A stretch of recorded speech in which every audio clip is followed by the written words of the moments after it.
I am S.K. Mishra and I welcome you. How to correct the incorrect sentences.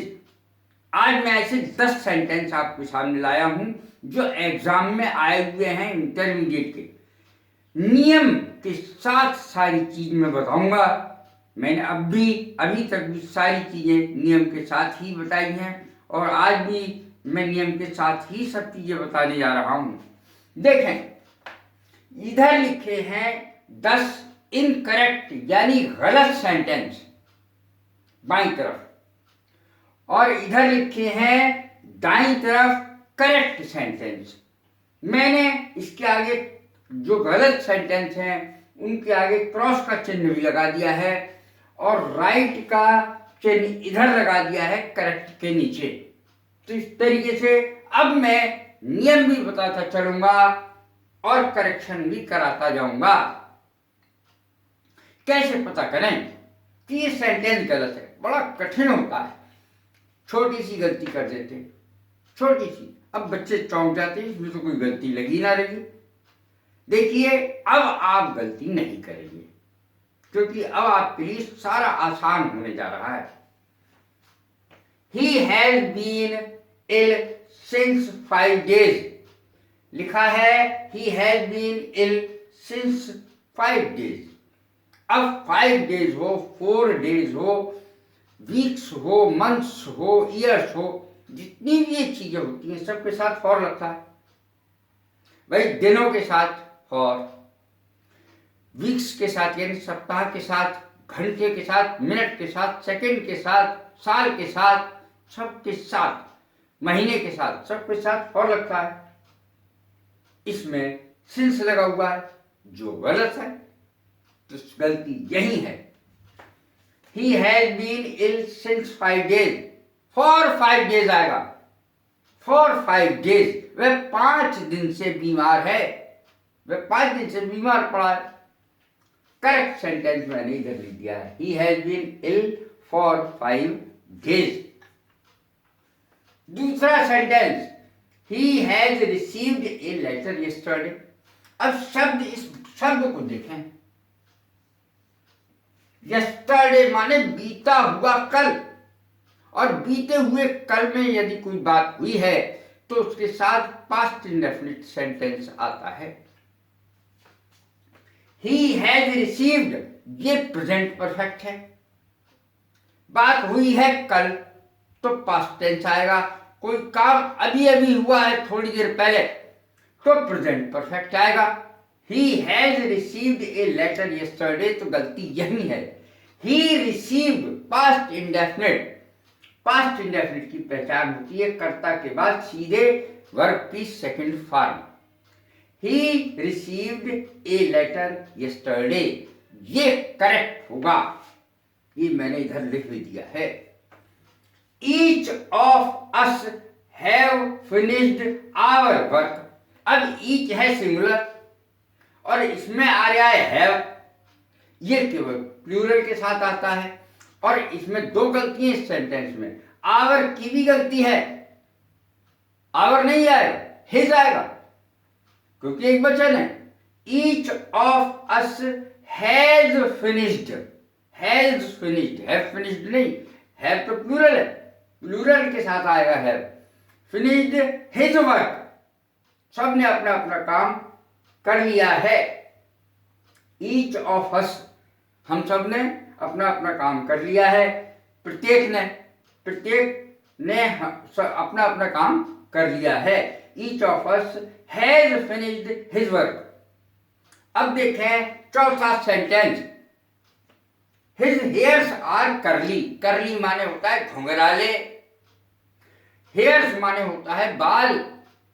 अब इसमें क्या गलती है? हिज हेयर्स आर कर्ली, उसके बाल घुंघराले हैं। अब इसमें क्या गलती है? समझ में ही नहीं आ रहा है। लेकिन एक गलती है और वो है hairs.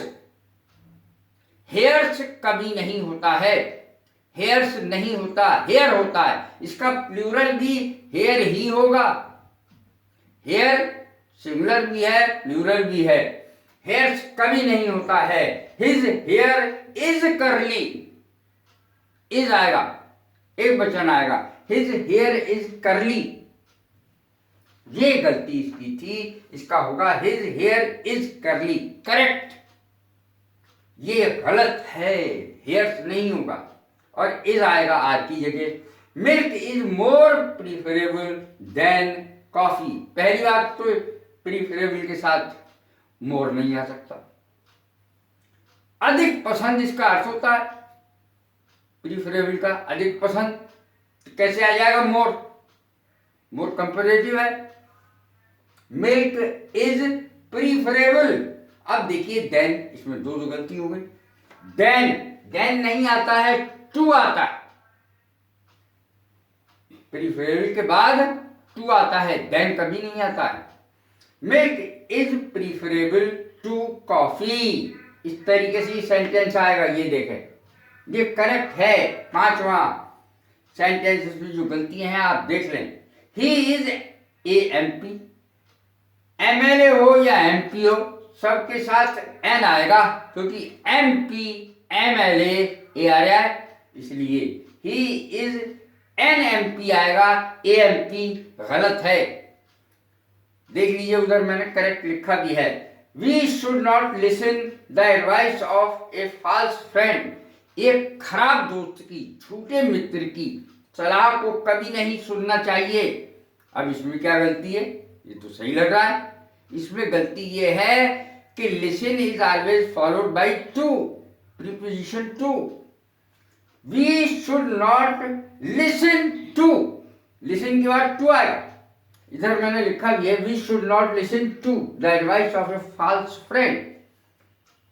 I was you, if I was you I would never have done that, अगर मैं तुम्हारी जगह होता तो मैंने वो कभी नहीं किया होता। देखें क्या गलती है इसमें, आई के साथ वाज आता ही है, लेकिन काल्पनिक तौर पर जब लिखी जाती है कोई चीज तो आई के साथ कोई भी सब्जेक्ट हो वर का प्रयोग होता है, वाज का नहीं। If I were you correct है, वो आई would never have done that same रहेगा बाकी, इधर मैंने आधा लिखा है सेम रहेगा बाकी, बस परिवर्तन आएगा वर का, वाज की जगह were. He is eligible to the post, वो इस पोस्ट के लिए बिल्कुल योग्य है, फिट है, एलिजिबल योग्य है। तो फिर इसमें क्या गलती हो गई, समझ में नहीं आ रहा है। इसमें गलती है, वो है ही इज एलिजिबल टू नहीं आएगा, एलिजिबल के बाद जो प्रेपोजिशन है वो फॉर आती है। ही is eligible for the post, वह पोस्ट के लिए योग्य है, इधर लिखा भी है देखिए correct. Why you were absent last Monday, पिछले मंडे को, पिछले सोमवार को तुम एब्सेंट क्यों थे, अनुपस्थित क्यों थे, पूछ रहा है। अब इसमें क्या गलती है, ये तो सही लग गया। Why you were absent last Monday, तुम पिछले मंडे को एब्सेंट क्यों थे, अब सही लग रहा है, लेकिन ये गलत है। कैसे, वाई जो क्वेश्चन वर्ड है वाई है, उसके बाद सहायक क्रिया जो हेल्पिंग वर्ब है वो आएगी और उसके बाद कर्ता आएगा, सब्जेक्ट आएगा। वाई वर यू करेक्ट होगा। अब देखें इसमें why were you absent last Monday, ये करेक्ट है। कैसी लगी है मेरी वीडियो, लाइक करें, शेयर करें, सब्सक्राइब करें। God bless you, thank you very much.